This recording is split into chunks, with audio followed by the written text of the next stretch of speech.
প্রযুক্তি শিল্পে একের পর এক চমক দেখাচ্ছে চীন।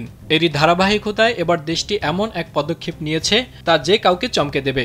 বড় বড় শিল্প কারখানায় কৃত্রিম বুদ্ধিমত্তা সম্পন্ন রোবটের ব্যবহার বাড়াতে এবার শত শত রোবটকে সামনে এনেছে বেইজিং। শেনজেনের একটি ওয়্যারহাউসে ইউবিটেক প্রতিষ্ঠানের তৈরি ওয়াকার S2 হিউম্যানয়েডের শত শত রোবটকে সারিবদ্ধভাবে দাঁড়িয়ে থাকতে দেখা গেছে, যা দেখে মনে হবে 2010 সালের মুক্তি পাওয়া ভারতীয় সিনেমা রোবটের কল্পকাহিনী যেন এবার বাস্তবে ফিরে এসেছে। চীনই বিশ্বের মধ্যে এই প্রথম শিল্প খাতে এ ধরনের রোবট মোতায়েন করতে যাচ্ছে।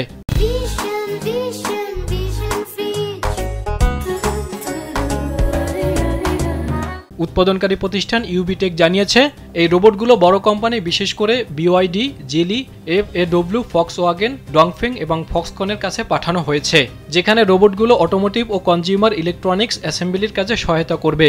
অত্যাধুনিক প্রযুক্তির এই রোবটগুলো ধারাবাহিকভাবে কাজ করার জন্য নকশা করা হয়েছে এবং এগুলো চার্জিংয়ের জন্য মানুষের উপর নির্ভর করতে হবে না, বরং স্বয়ংক্রিয়ভাবেই এই রোবটগুলো নিজেদের ব্যাটারি বদলে নিতে পারবে।